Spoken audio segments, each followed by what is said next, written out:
Ánimo. Estamos iniciando la semana. Bueno, hoy vamos a informar sobre una decisión que hemos tomado, considero importante, llena de simbolismo. Hemos tomado la decisión de que deje de ser prisión la isla madre, la isla María. Es un penal que data de la época de Porfirio Díaz, 1905. Y pues es la historia de castigos, de tortura, de represión a lo largo de más de un siglo. Hubo en esa isla un tiempo en que se buscó la readaptación mediante el trabajo, la educación, el bienestar. Cuando estuvo a cargo de ese penal el general Francisco J. Múgica, de 1928 a 1932, se avanzó mucho, fue un ejemplo a seguir para la readaptación social, pero luego volvió a ser un penal infame. Ahí estuvo preso José Revueltas en 2 ocasiones. Esa fue la inspiración para escribir esa gran novela, Muros de Agua, que publicó por primera vez en 1941.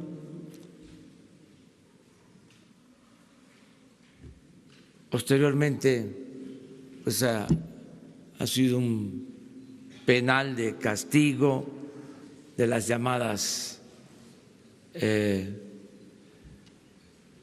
cuerdas, el envío de presos,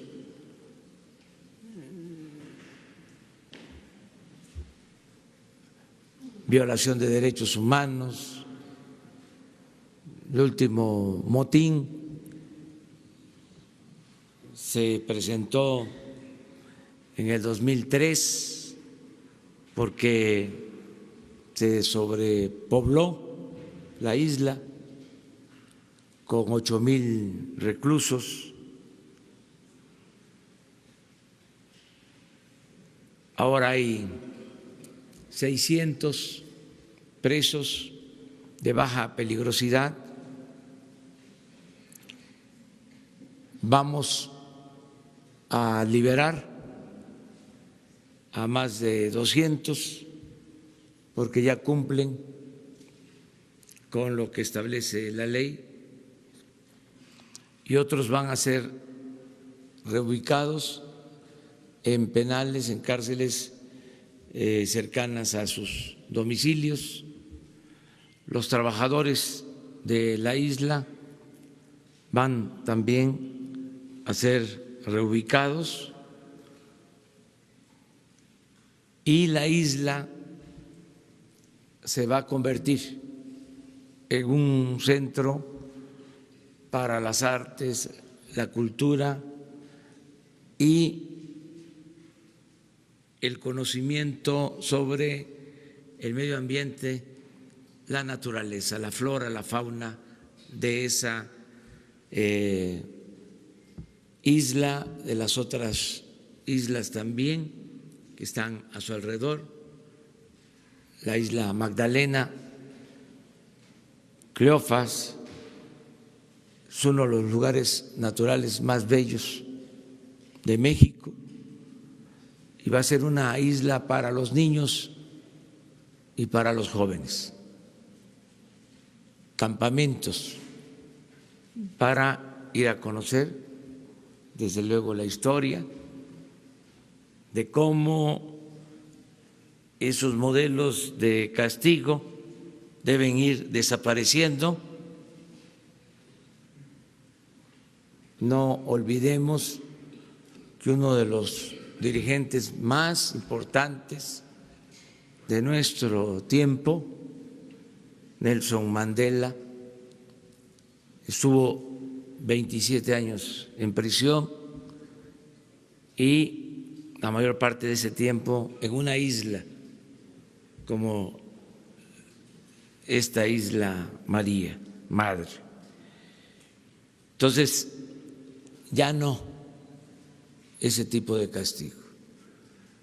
Los seres humanos, aunque algunos piensen distinto, no son malos por naturaleza, son las circunstancias las que llevan a algunos a tomar el camino de las conductas antisociales.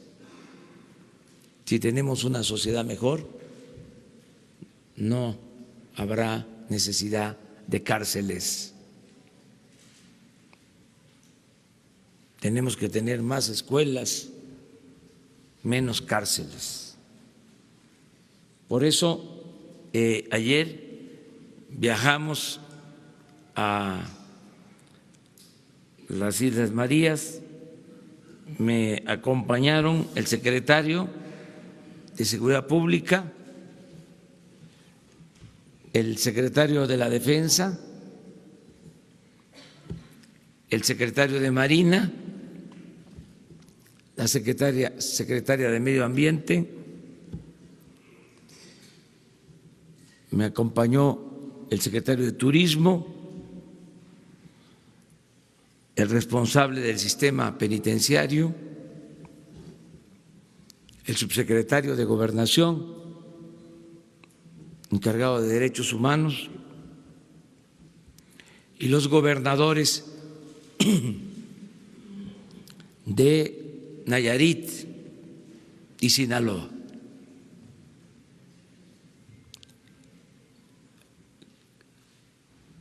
Quiero pedirle precisamente a Francisco Garduño, responsable del sistema penitenciario, que les haga una exposición, y luego Josefa González de la Semarnat va a explicarles sobre el uso, el destino tan importante, trascendente que van a tener las Islas Marías en el futuro. Y al final voy a firmar el decreto para que dejen de ser prisión las Islas Marías. Entonces, le dejamos la palabra a Francisco.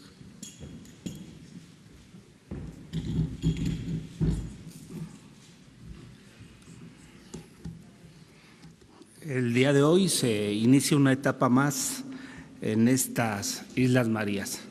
La primera fue cuando su fundación con Porfirio Díaz, la segunda fue cuando estuvo el general Mújica, que empieza la prevención, la siguiente fue en los 70 con Luis Echeverría, en lo que fueron la ley de normas mínimas, y ahora en la cuarta transformación es el cierre y el respeto a los derechos humanos para que sea el goce y disfrute de miles y miles de mexicanos. En este caso ya el señor presidente acaba de señalar los antecedentes, nada más complementarlos y señalar que en 1905, por decreto del presidente Porfirio Díaz, las Islas Marías se destinaron al establecimiento de la colonia penal. Era la tendencia de hacer islas en estos territorios alejados de los continentes. Era una corriente que en Francia tenía la Guayana Francesa, aquí donde estuvo Papillón, esa película que ustedes recuerdan, en Alcatraz, y era similar a esa tendencia. En el 20, el presidente Álvaro Obregón mandó encarcelar a delincuentes políticos opuestos a su régimen. En el 39, el presidente Lázaro Cárdenas firmó el decreto para que el penal quedara bajo la responsabilidad de la Secretaría de Gobernación. Durante la década de los 40 y 50, llegaron a las Islas Marías las primeras familias de los presos a vivir con los sentenciados. En el 50, en la década en la que se confinaban los horrores más peligrosos, surgiendo el mito de la prisión más cruel e inhumana. En el 70, con el presidente Luis Echeverría, que visitó el penal y ordenó convertirlo en un modelo de readaptación social. En 2010 se destinó el archipiélago formalmente como un complejo penitenciario. En 2011 se incorporaron los 4 ceferezos, hay 4 adentro de la isla madre, solamente una isla es la que está ocupada por los ceferezos, las demás siguen sin habitar, siguen vírgenes, y es el ceferezo de Bugambilias, el Aserradero, la Laguna del Toro y Morelos. Está ocupada actualmente por PPLs, o sea, personas privadas de su libertad, con seguridad media y alta, circunstancia también que favorece la habitabilidad de las islas, toda vez que también en el 2014 se dio un motín, había un sobrecupo casi de 8,000 y se tuvo que deshabitar y bajar la población de los internos. Los personajes más relevantes que han estado en los ceferezos de Islas Marías, el más paradigmático es José Revueltas, de 1922 a 1935, un escritor que más que nada fue aprendido por sus manifestaciones ideológicas. Después también la madre Conchita, por ustedes conocido, que fue el autor intelectual del asesinato de Álvaro Obregón. Pancho Valentino es un criminal que asesinó a un cura y saqueó una iglesia aquí por hoy la colonia Escandón. José Ortiz Muñoz, alias El Sapo, este es uno en aquel entonces de los más sanguinarios, que mató a un migrante cubano de puñaladas. Ricardo Martínez Perea, 2012, fue un general de brigada y es comandante del ejército mexicano. Jorge Hernández Castillo, alias el Caguamas, que ha sido uno de los presos que ha estado mayor tiempo en las Islas Marías, salió únicamente para morir.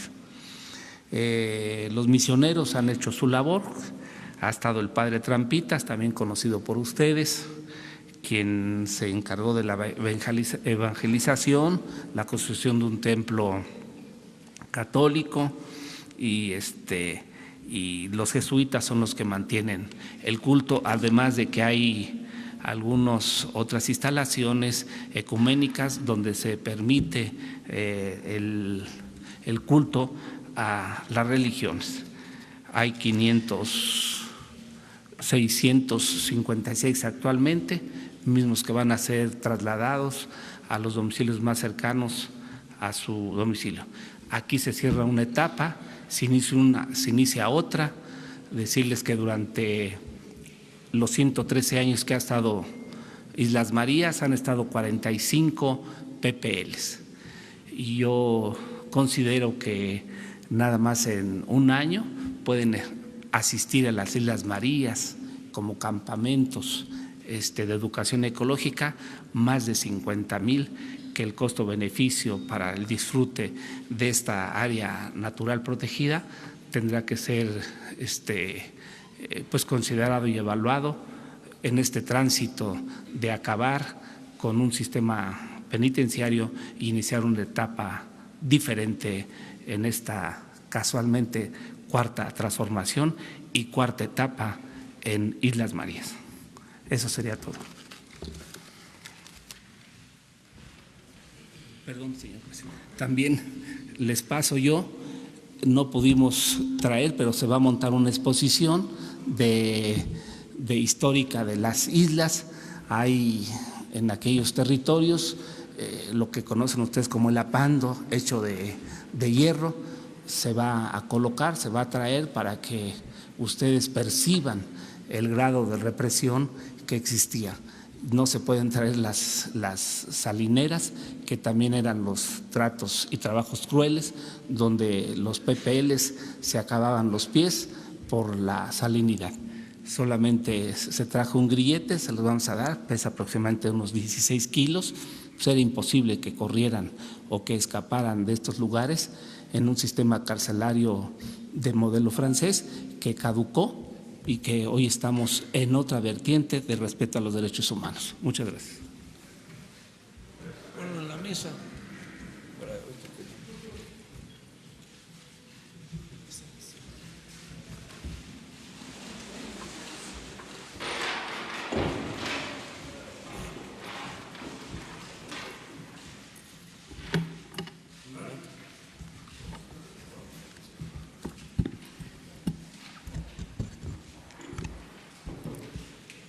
Muy buenos días.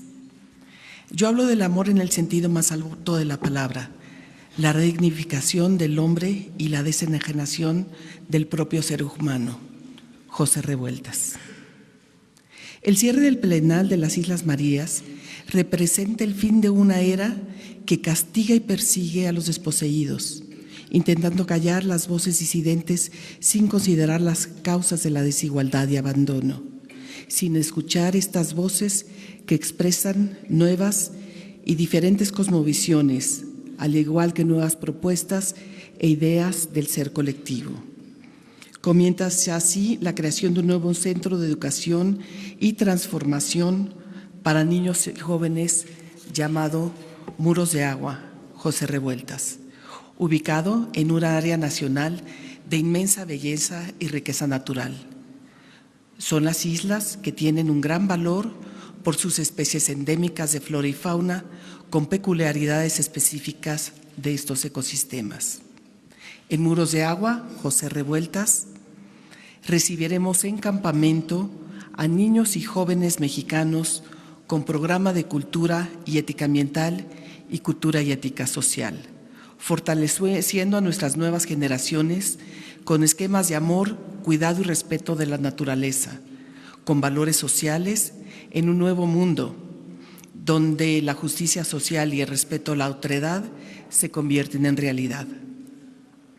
Siendo así una cuna de transformación profunda con un nuevo esquema de pacificación social. Será en este espacio habitado por infinidad de niños y jóvenes, aquellos jóvenes que sus ojos jamás han visto el mar, no conocen su olor, no han tenido el privilegio de tocarlo, sumergirse en él y probar su salinidad. En este entorno ofreceremos talleres transformativos que dejarán semillas en las almas de nuestros hijos y nietos, que germinarán con el tiempo cuando se conviertan en hombres y mujeres, patriotas mexicanos, que aman a México y lo protegen.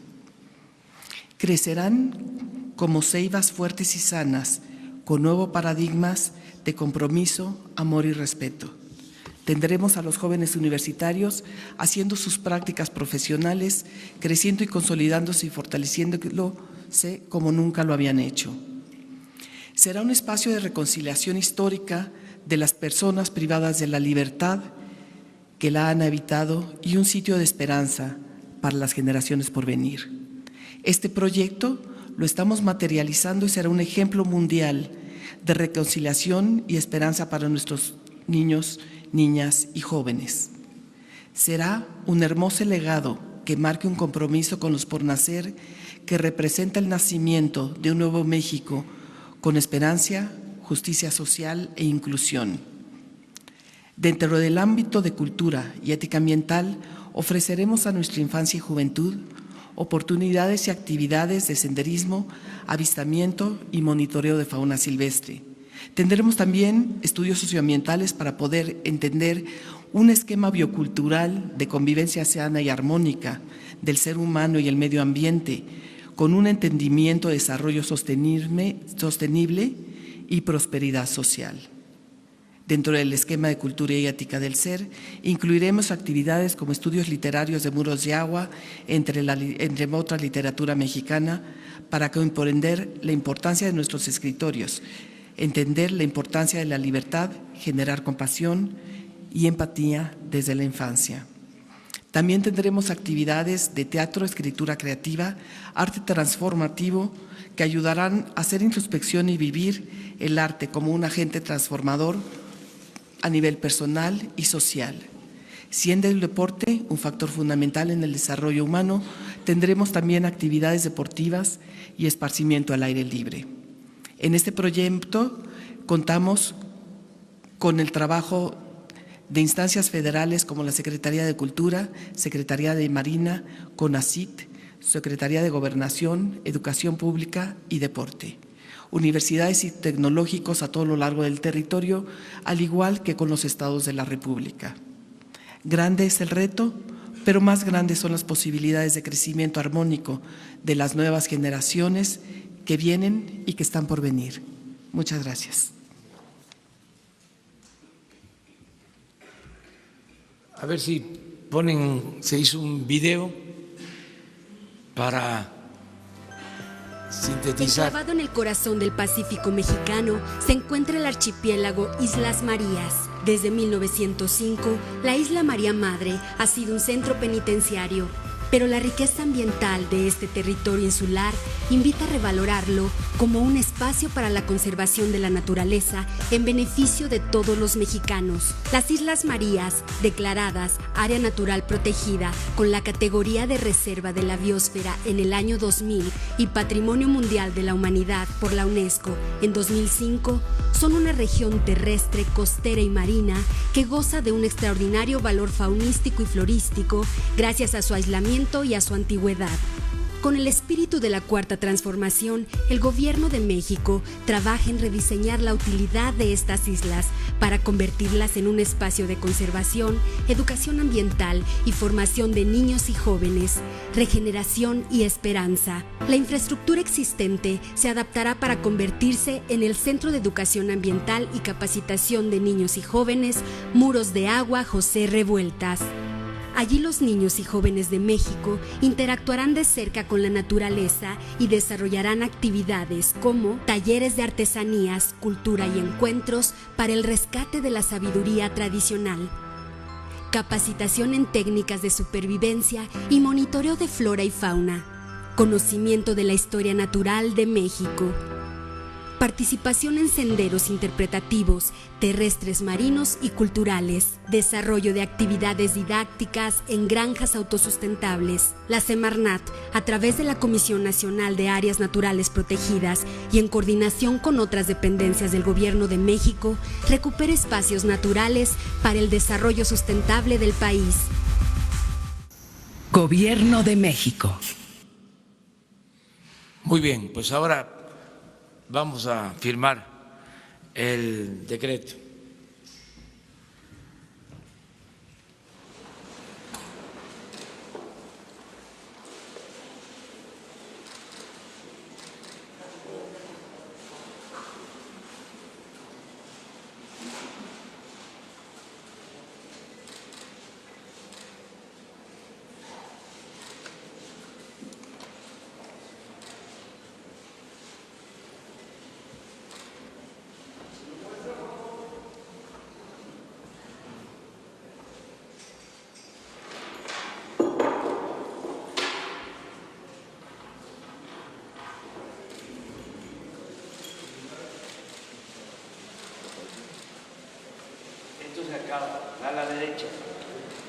la izquierda.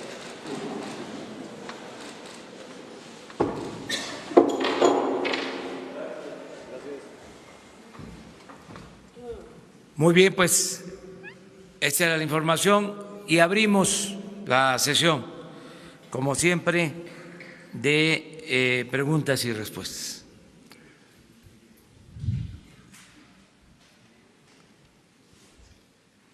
Buenos días, presidente. Aprovechando que está el responsable del sistema penitenciario aquí con nosotros, me gustaría que nos hiciera alguna reflexión sobre el estado en el que se encuentran el sistema penitenciario federal. Conocemos de sobra algunas de las anécdotas y experiencias que hablan pues de las corruptelas y de cosas anómalas que han ocurrido en el pasado. Si nos pudiera ofrecer alguna reflexión sobre este asunto.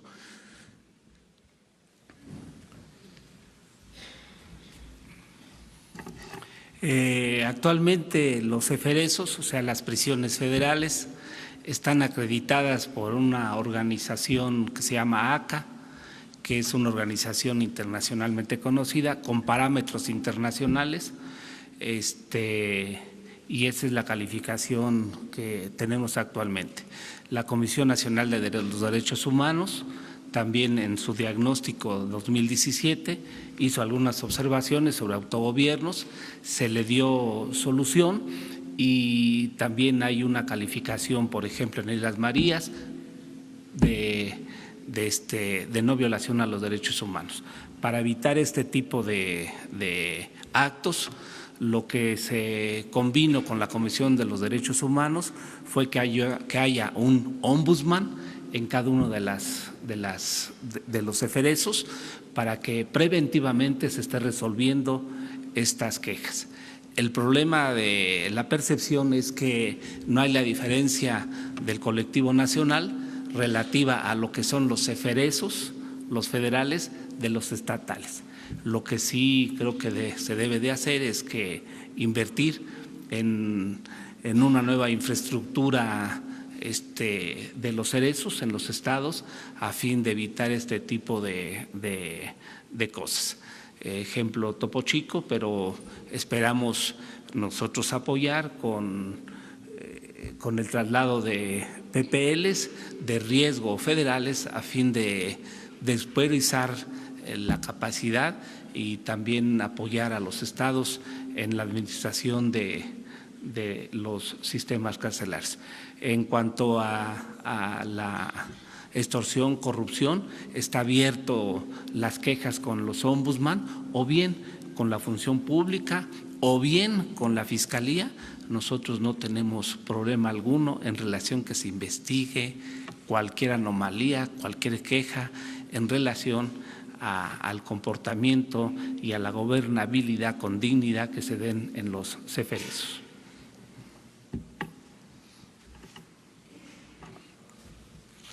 A ver, ya que estamos en este tema, que es importante, a ver, Francisco, en los reclusorios federales hay, vamos a decir, espacios, no tenemos sobrepoblación, no los problemas siempre en los reclusorios es el hacinamiento. Me gustaría que informaras cuántos internos están en las cárceles federales y cómo está la situación en los reclusorios estatales en cuanto a población. La capacidad de los eferesos en el país es de 41,000 espacios. Tenemos actualmente 19,000 espacios ocupados. Tenemos aún todavía espacios de sobra y es por eso la instrucción del presidente de apoyar a los gobernadores para traer PPLs de los estados. Esto tenemos 211,000 PPLs en todo el país, sea, el resto es de los estatales y entonces hay una sobresaturación en los penales llamados centros estatales, que actualmente no todos, porque también hay que ver cuál es la estadística de penitenciaria en cada uno de los estados. Hay, por ejemplo, en Nayarit que están con sobresaturación, en Jalisco, en Nuevo León, en Ciudad Juárez, de los que tienen una hay unos que también guardan aún espacios y mantienen una política y una estabilidad a pesar de que no han llegado al tope de la capacidad de reclusión de estos. Entonces, yo creo que debemos ser compatibles. Se celebra una conferencia nacional penitenciaria, que esta se celebrará dentro de un mes. En esta participan todos los responsables de los sistemas penitenciarios cerezos y ceferezos, y ahí, como políticas públicas, se aterrizan y se ven lo que haya convenido los secretarios de Seguridad Pública de los estados, y en el sistema penitenciario darles también seguimiento, acordar protocolos, acordar apoyos de apoyos fiscales para sus proyectos del sistema penitenciario, y ahí se debate y se acuerdan políticas generales a fin de concertadamente iniciar políticas. Esto es también muy reciente, de acuerdo con el sistema oral y también con la ley de ejecución penal. En este caso, anteriormente la autoridad del sistema penitenciario es quien tenía la atribución total de la administración de los PPLs, actualmente no. Nosotros somos una autoridad ejecutora y el juez de control es la autoridad ordenadora. Está judicializado y entonces hay equilibrios en las tomas de decisiones de estos sistemas, razón por la cual también es un mecanismo de control del sistema judicial dentro de los sistemas penitenciarios, y ellos son los que deciden en veces cuál es la ubicación y dónde debe estar un PPL, ya sea en el proceso de investigación o procesal, o bien una vez que se dicta la sentencia, dónde debe compurgar esta. Entonces, este es el sistema, está en una página de internet, la información en el sistema penitenciario. También ustedes tienen el acceso a la estadística del INEGI y a otros sistemas estadísticos que llevan el comportamiento de los PPLs de reciente información. Casi cada mes se está cambiando, porque así como ingresan, también así salen. Solo que nos pudiera precisar el nivel de sobrepoblación en los penales estatales, ¿a cuánto asciende? ¿Para cuántos cupos hay y cuántos hay actualmente? Hay ahorita, les comentaba yo, 211,000 PPLs en el sistema estatal. Entonces hay una sobresaturación. Ellos tienen una capacidad de casi 200,000 internos. Lo demás, los 19 son presos federales, que o bien que no sean presos federales, pero que sean PPLs del Foro Común, pero por su peligrosidad o por estar vinculados a delitos de mayor riesgo, son trasladados a reclusorios de máxima seguridad, como son los que se administra el gobierno federal. Bueno, y presidente, yo tengo una pregunta para usted, es de otro tema, pero aprovechando la oportunidad, en los últimos días ha mencionado esta postura de retirar dinero, retirar financiamiento a las organizaciones sociales. Estuvimos revisando la ley de egresos de la Federación, el presupuesto. Hay dinero, mucho dinero destinado a la Secretaría del Bienestar y específicamente a una institución que se llama Indesol. Este instituto tiene un programa que se llama Coinversión Social. Lo estuvimos revisando, tuvimos algún acercamiento con delegados, con funcionarios de diversos estados y se nos refiere que sigue funcionando este programa de coinversión social que está destinado a otorgar recursos a las organizaciones sociales. La pregunta es, ¿qué va a pasar con este programa que tiene ese enfoque? Porque además sabemos que era utilizado por gobernadores, por esposas de gobernadores, por delegados y responsables de ese programa para atraer recursos. ¿Qué va a pasar con este, presidente? Miren, ya di a conocer hace 2 días un memorándum, una circular para que no se transfieran recursos del presupuesto a organizaciones sociales, a sindicatos, a organizaciones de la llamada sociedad civil, ONGs, a asociaciones filantrópicas que llevan a cabo acciones en beneficio de personas. Ya nada de eso se va a permitir. Todo el apoyo del gobierno, el ejercicio del presupuesto, se va a entregar de manera directa a los beneficiarios.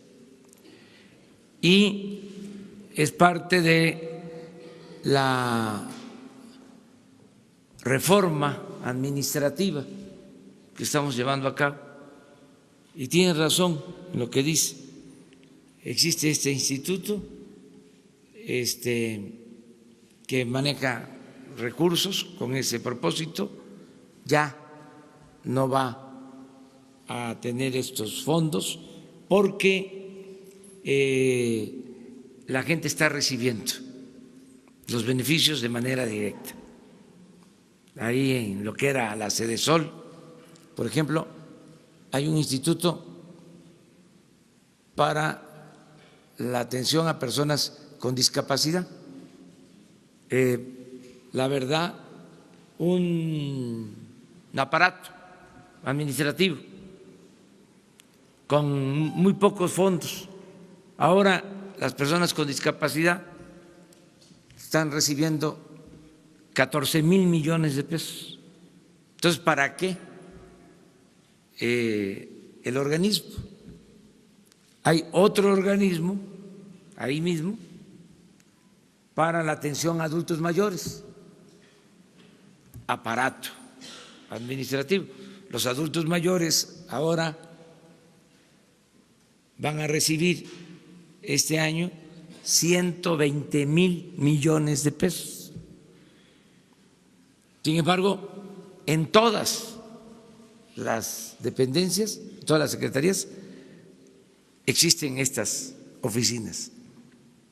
Es una manera de simular de que se atendían los problemas de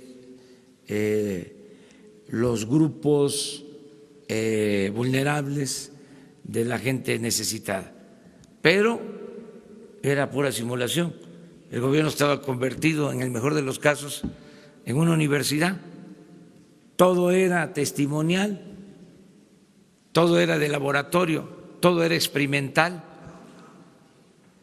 Era para tener un programa en beneficio de muy pocas personas y con mucho gasto administrativo. Entonces, todo eso se está eliminando. Son menos los programas, pero con impacto general, colectivo, que el apoyo llegue a todos y que el gobierno no esté ensimismado, porque el presupuesto se lo consumía el mismo gobierno. Para cada organismo de este tipo, director general, subdirector, jefe de departamento, encargado de proyecto, asesores, vehículos, choferes, seminarios al extranjero. Había que ir a ver a Francia, ¿no?, a París, qué avances llevaban en distintos temas, y ahí se iba todo el presupuesto, no le llegaba al beneficiario, era una pantalla nada más, una simulación, y así en todo. Entonces, por eso tomamos la decisión, se termina y tienes razón, ya no van a haber esos recursos, ya existe un memorándum con este propósito y aplica parejo, no es nada más para un sector de la población, sino para todos los sectores de la población. Estamos buscando la manera, por lo pronto, de reducir considerablemente el gasto, la inversión de estos organismos. Es como los organismos autónomos, es lo mismo, fue una gran farsa, que por cierto ya tengo la información y hoy se las vamos a entregar, de que sí existe conflicto de interés en el caso del presidente de la llamada Comisión Reguladora de Energía. Sí existe y hoy vamos a entregar los documentos y no debería de estar ahí. Y no es porque nos cuestionó, no, es más profundo el asunto. Es que se engañó al pueblo de México haciendo creer de que se necesitaban instancias autónomas de expertos, independientes, porque el gobierno no podía atender los asuntos relacionados con la Comisión Federal de Electricidad y con Pemex. Entonces se crearon todos esos organismos de personas, no generalizo, pero en la mayoría de los casos subordinados a una manera de pensar, a la política de privatizaciones. Y por cierto, no está de más que se busque en el diccionario qué es privatizar. La definición es trasladar lo público a particulares. Esa fue la política que se aplicó en todo este periodo. Y al final de cuentas, ellos mantenían relaciones con los particulares que se beneficiaban de contratos tanto en la Comisión Federal de Electricidad como en Pemex. Entonces, ahora, por suerte, porque parece mentira, pero la suerte sí cuenta, sí interviene. Decía Maquiavelo que se necesitaba virtud y fortuna para la política. La fortuna es la suerte. Bueno, pues por suerte se le fueron venciendo los plazos o renunciaron algunos y se van a limpiar, se van a purificar estas instancias que estaban totalmente al servicio de intereses particulares.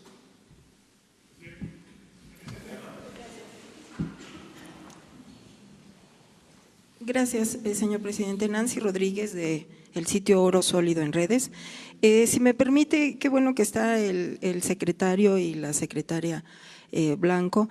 Al secretario, si nos hace favor, si nos podría informar cómo va lo del tianguis turístico, qué empresas son las que van a participar en la organización. Recordaremos que en sexenios anteriores pues era de amiguismo y moches, ¿no? La designación de estas empresas. También su viaje de FITUR, qué resultados trae para México y que no se quede nada más en un boletín, porque antes pues nada más se usaba eso, ¿no? En un boletín informar y no se detallaba. Y también cómo ve Europa la puesta en marcha del Tren Maya, cómo sintió él a los inversionistas en relación a esto. Y por último, si me hace favor la secretaria del Medio Ambiente, si nos pudiera comentar algo, si se tiene previsto incorporar algo especial, innovador en los planes de estudio de primarias o nivel básico sobre el medio ambiente. Gracias, presidente. Con su permiso, señor presidente. Lo que corresponde al próximo tianguis turístico, en primer lugar se da cumplimiento a la promesa de campaña del presidente cuando era candidato de seguir haciéndolo en forma rotativa, una ocasión para Acapulco y la siguiente en otro lugar donde se decida a través de un jurado que ya fue dado a conocer a través de la publicación en el Diario Oficial. Este próximo tianguis será del 7 al 14 de abril en el puerto de Acapulco. Ya está el 100% de la participación de los 32 estados, de todos los estados del país, pero también también se cuenta con más de 400 suites vendidas. Hay más de 28 países que han participado. Este es dato del viernes, sigue en aumento.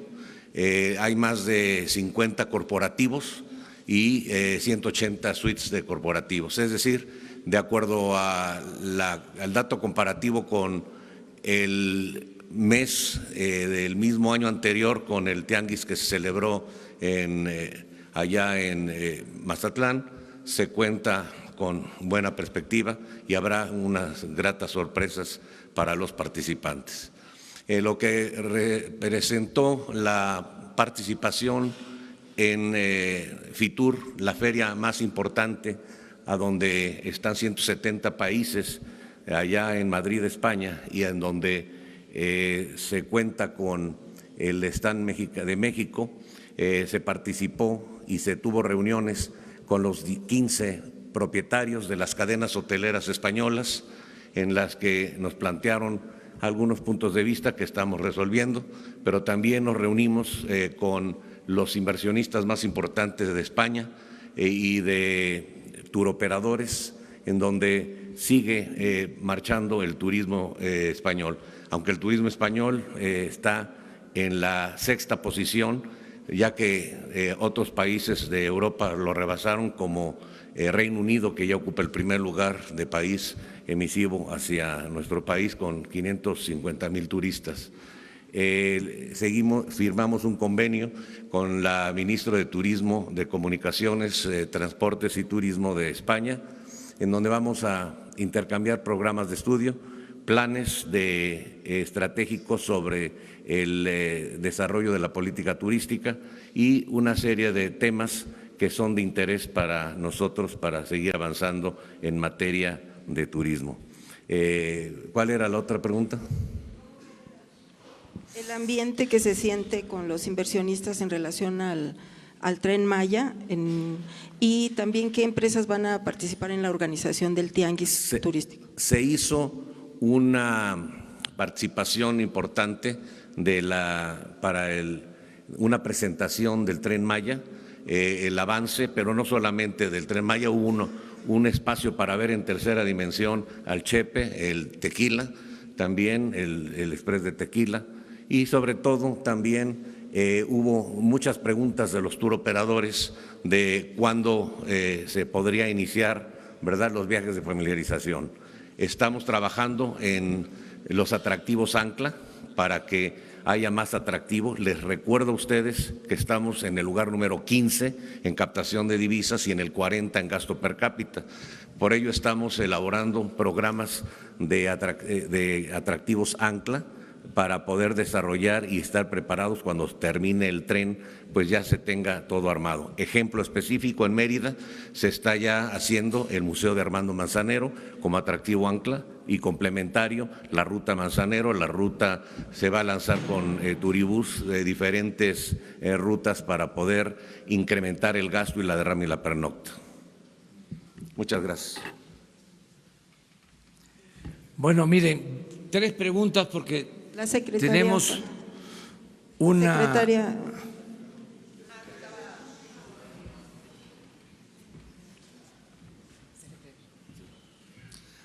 Muchas gracias por tu pregunta. El Centro Muros de Agua José Revueltas está conectado y es un trabajo transversal que estamos haciendo entre varias secretarías. Está participando educación, está en cultura, entonces es un trabajo transversal en donde todos tienen que ver. Si nosotros incidimos en los programas educativos, nosotros tenemos una voz que es escuchada por el secretario Esteban Moctezuma, por medio de Educa, que es Secadesu, para asegurarnos que hay una educación ambiental, que es una de las prioridades educativas de este gobierno. Muchas gracias. A ver, vamos.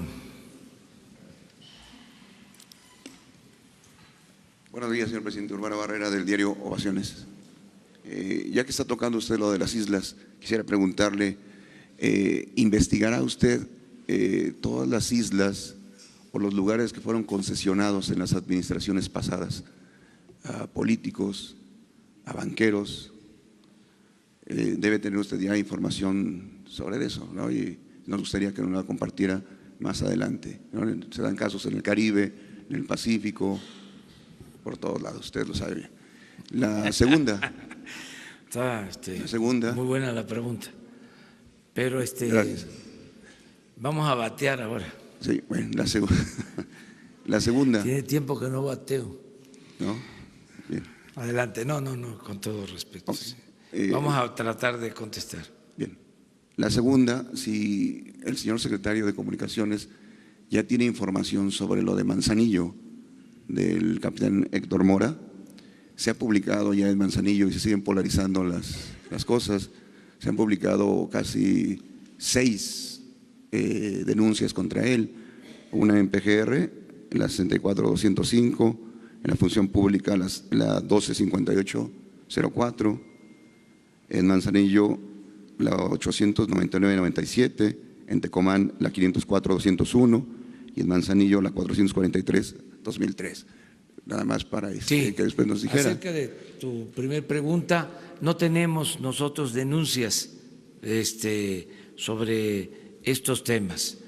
Desde luego es de dominio público que se adquirieron terrenos en las costas, en el Caribe, en el Pacífico, que personalidades tienen estas propiedades, pero no tenemos ningún dato de denuncias presentadas sobre este caso. Acerca de lo de los puertos, sí hay una investigación abierta por la corrupción que imperaba. Yo cada vez que hablo de esto, quisiera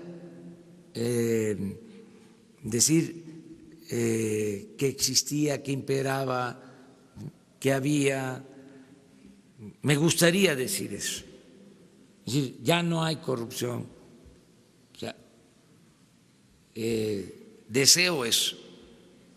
Espero que en poco tiempo pueda ser categórico y decir, no hay corrupción, porque sí les puedo decir que no hay corrupción ya, arriba, pero todavía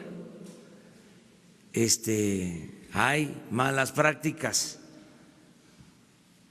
hay toda una inercia, todavía hay algunos malandrines que poco a poco van a ir entendiendo que el gobierno no tiene la misión de robar. El gobierno tiene la misión de servir a los ciudadanos. Entonces, todavía estamos limpiando y sí, el compromiso que nadie que tenga malos antecedentes, sobre todo antecedentes de corrupción, va a trabajar en el gobierno. Y estamos esperando que haya resultados acerca de investigaciones abiertas. También no queremos ser injustos, no es la Inquisición, no es afectar la dignidad de nadie. Tiene que haber pruebas, tiene que haber elementos para no perjudicar a ninguna persona. Sí, no tolerar la corrupción, pero con elementos, con pruebas, siempre, en todos los casos. Y la tercera, ya están quejando en el Instituto Nacional para la Evaluación de la Educación. Dicen que le recortó 300 millones, bueno, el Senado le recortó 300 millones de pesos y por lo tanto, pues ya despidieron a 218 trabajadores, 96 empleados operativos, directores y subdirectores en 32 entidades, a 64 directores, a los jefes. Desaparecieron la coordinación de direcciones, la Dirección General de Investigaciones e Innovación, pero conservaron la Junta de Gobierno. O sea, los de arriba se quedaron. Sí, con los mismos sueldos, ese es el problema. todo. Como son autónomos. Exacto. ¿Qué se va a hacer ahí, señor presidente? Pues hay que seguir adelante, en la medida de lo posible, quitando todos estos organismos que son onerosos, no pasan la evaluación. Fíjese la paradoja, los encargados de evaluar no pasan el examen, no pasarían una evaluación sobre eficiencia, sobre beneficios para la sociedad, para la educación. Son aparatos costosísimos e ineficientes y así está todavía una buena parte del gobierno, sobre todo con estos organismos autónomos. Entonces, si hubieron estos ajustes en el presupuesto, pues es una injusticia que despidan a los trabajadores y ellos sigan ganando sueldos elevadísimos y dándose la gran vida. Pero ese es un asunto pues de irresponsabilidad y de falta de conciencia. Gracias.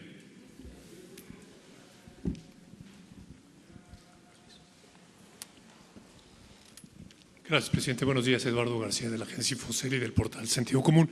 El viernes nos solicitó investigar cuánta inversión extranjera había en el sector petrolero, energético versus telecomunicaciones. Lo hicimos revisando un archivo del gobierno de 9,000 renglones. Las cifras que encontramos fueron 9,300 millones de 2015 a 2018 en el sector energético, el doble de telecomunicaciones, 4,300 aproximadamente.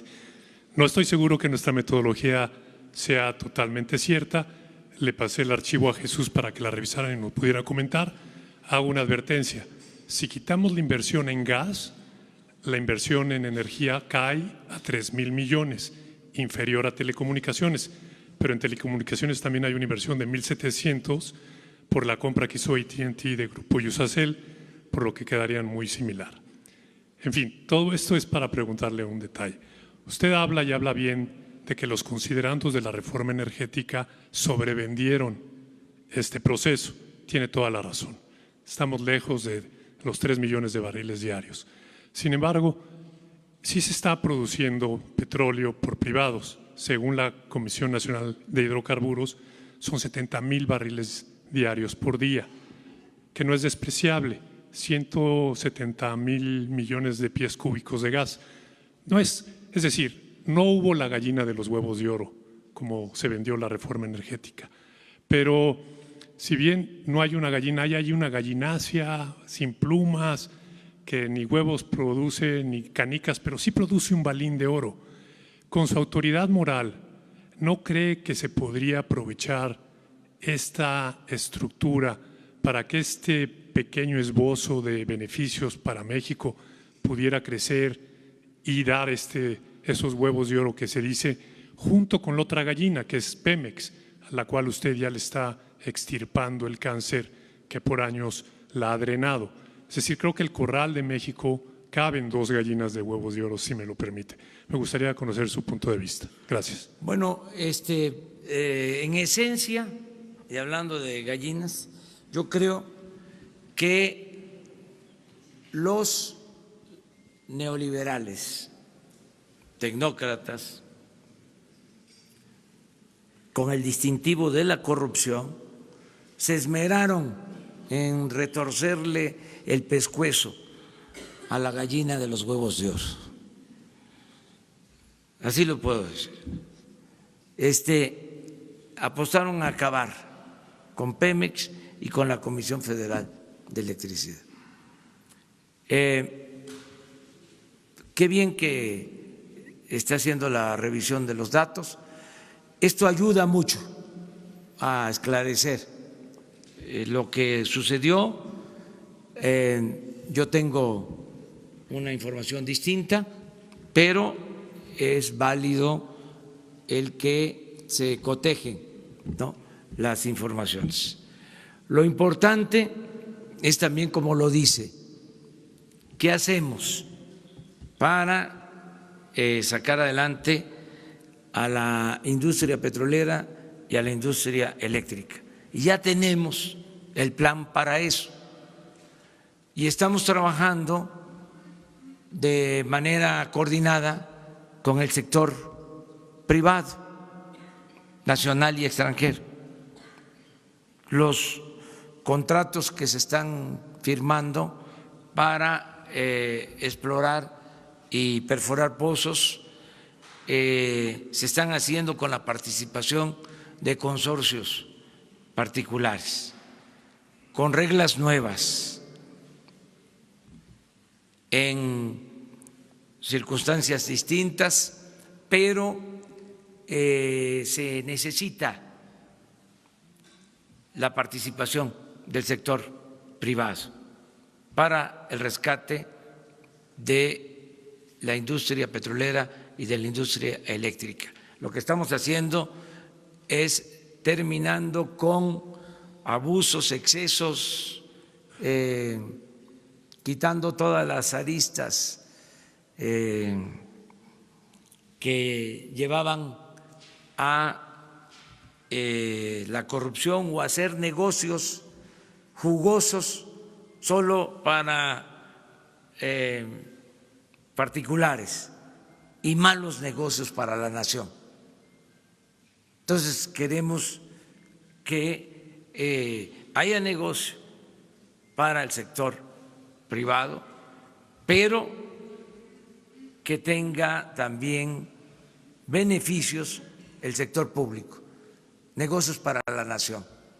Ese es el planteamiento que estamos haciendo, pero la verdad, aceptando de que están extrayendo a partir de los contratos, como dicen los abogados, aceptando sin conceder 70,000 barriles. Estamos hablando del 4% de la producción. Sí, pero para toda la bulla que hicieron con la reforma energética, es que no se midieron. Tuvo una campaña nacional, internacional, de que con la reforma energética iba a llegar la inversión extranjera a raudales, que iba a incrementarse la producción de petróleo.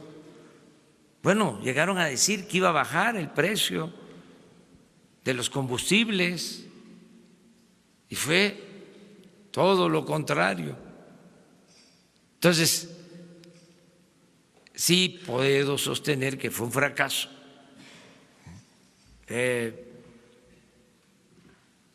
Pero retomo el planteamiento. Lo importante es sacar adelante, ¿sí?, a la industria petrolera y a la industria eléctrica, y estamos optimistas que lo vamos a lograr.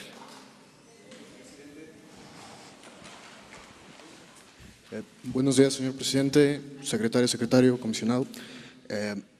Ya tiene un poco más de una semana, disculpe que me salga del tema, que el Vaticano reconoció más de 100 casos, más de 100 padres involucrados en casos de pederastía aquí en México. Son crímenes abiertos, sin castigar, y primero, si ya se tiene una postura oficial del gobierno ante este caso, si se podría solicitar investigación a la Fiscalía o algo por el estilo, y segundo, si usted, si su gobierno planean involucrarse en estas investigaciones, en estos hechos. Muchas gracias. Bueno, corresponde en este caso a la Fiscalía General informar sobre denuncias que existan. Lo vamos a hacer nosotros para informarles sobre esto en particular. No queremos confrontarnos con las iglesias, así de claro. Necesitamos la unidad nacional, estamos por la reconciliación. Desde luego, si hay un proceso legal, pues no podemos taparlo, no podemos ser cómplices, eso no lo haríamos, pero no vamos a atizar el fuego, en ningún caso. Tenemos diferencias en varios campos, en temas sobre diversidad, en temas religiosos, desde luego en temas ideológicos, en diferencias entre obreros y patrones, todo lo que es una sociedad plural. Entonces buscamos la conciliación, buscamos resolver las diferencias de manera pacífica y no alebrestar, no meterle carga ideológica. Si acaso, lo único que yo digo siempre es lo de liberales y conservadores, porque eso sí es válido, que nos ubiquemos, pero otras cosas no, ni siquiera de comunismo o anticomunismo, fascismo o antifascismo, no. Liberales y conservadores, porque eso es la historia del pensamiento en México y de toda la humanidad. Son las dos grandes corrientes del pensamiento, pero no confrontarnos. ¿Sí? Al mismo tiempo, aclaro, sin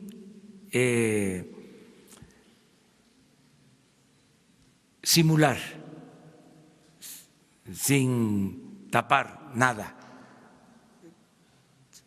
aplicar la máxima de que al margen de la ley nada y por encima de la ley nadie.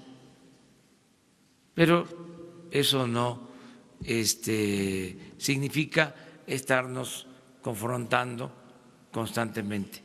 En nuestro país hay una gran diversidad y una gran pluralidad y tenemos que ser respetuosos de todos,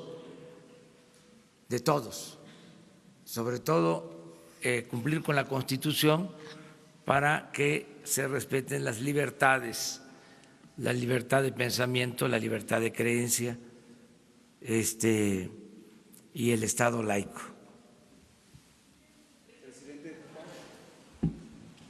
Presidente, muchas gracias. Primero, saber si estas actividades que se van a realizar en las Islas Marías se van a restringir únicamente a educativas y científicas.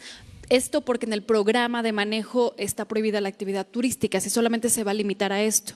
Saber si el restante de los presos, que son 465, ¿a qué penales federales van a ser trasladados, entendiendo que hay sobrepoblación en los estatales? Y a partir de cuándo comenzaría a hacerse esta reestructuración y movimiento de las personas en reclusión. Gracias. Sí, ya a partir de ahora yo tuve con ellos una reunión con algunos reclusos y también con el personal, con custodios en la isla. Ayer hablamos de esto. Como se informó, hay alrededor de 600 privados de su libertad. De esos 600 hay como 200 que ya pueden ser liberados. No descartamos la posibilidad de reducción de penas. En general, no se trata de presos, vamos a decir, peligrosos. Hay ya también un trabajo que han venido haciendo para la reducción de penas, hay actividad cultural, artística, productiva. Tienen, por ejemplo, granjas para la producción de camarón, talleres de pintura, hay muralismo. Ayer escuchamos un pianista extraordinario, también que un proceso de reinserción. Entonces, es tomar en cuenta todo eso. Es la instrucción que tienen los responsables, desde luego en el marco de la ley, pero sí podemos nosotros reducir penas y reubicarlos en sus estados.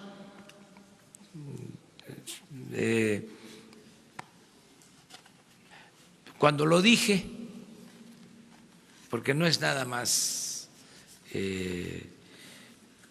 pensar en los detenidos, en los presos, también los custodios que están ahí, muchos llevan varios años,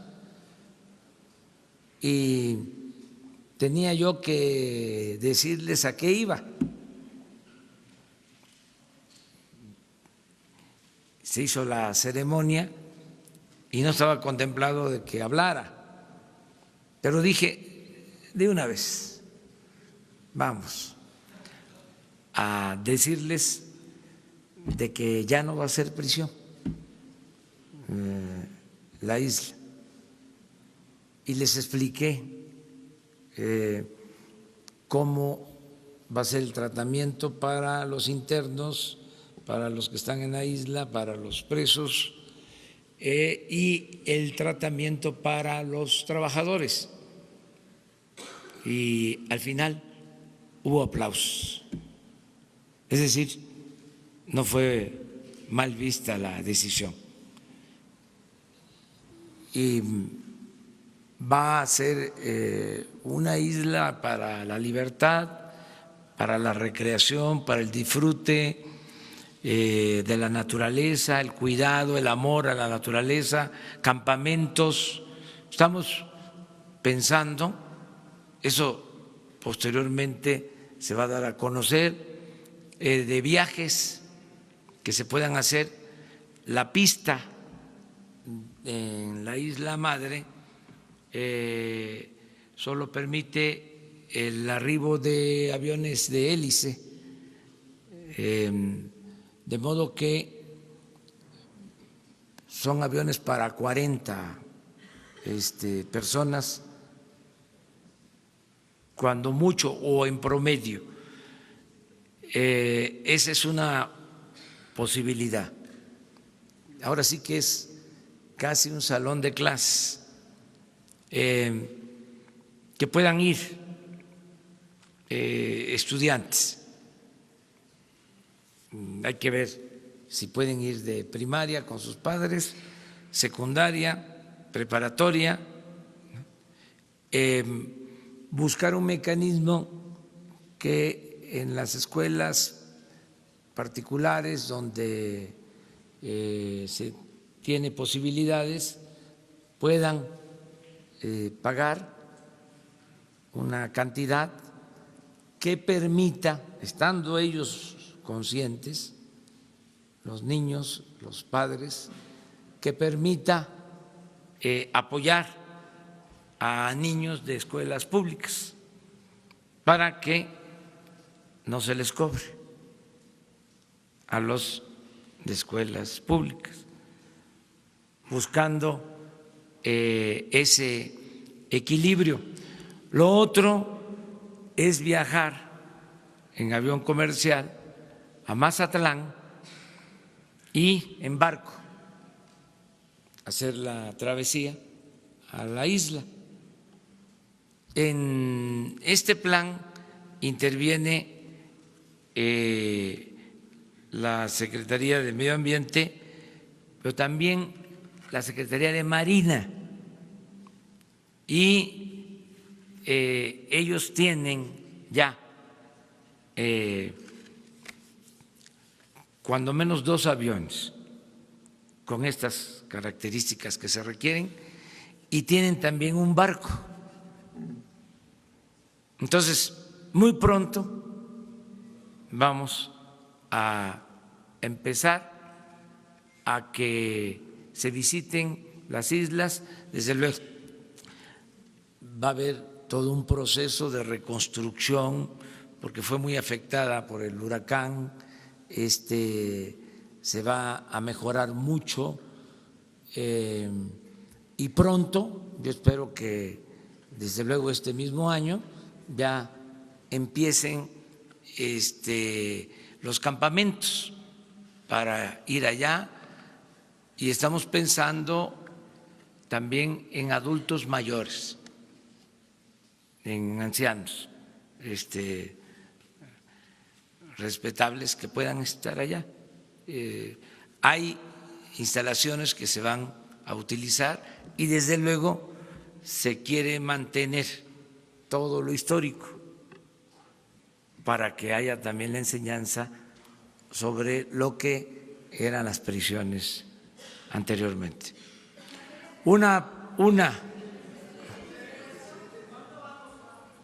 Miren, no se quiso hablar de eso porque no es un asunto muy trascendente.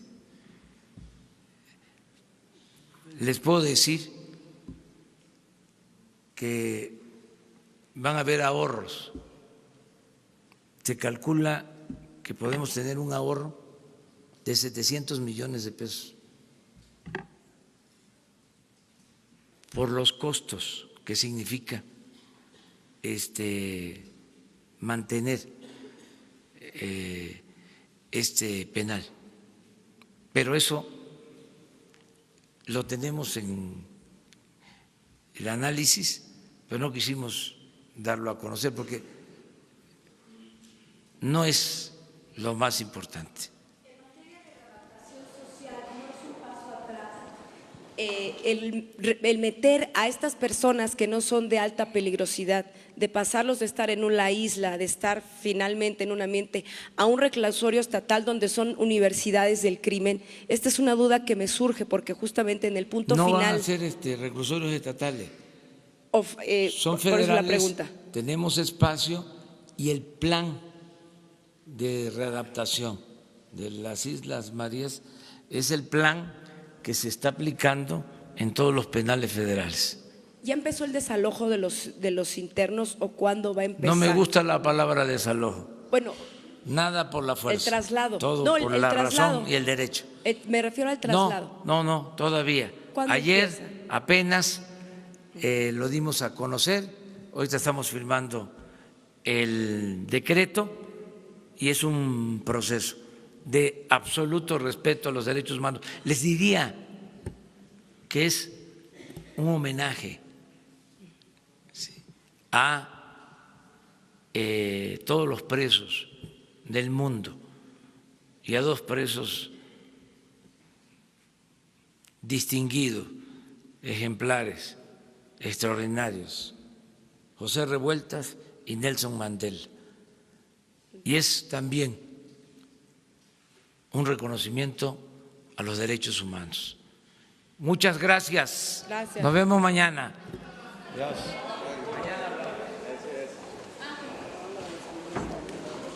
Solo para informarles que en estos momentos va a haber una conferencia de prensa sobre el tema de las estancias infantiles.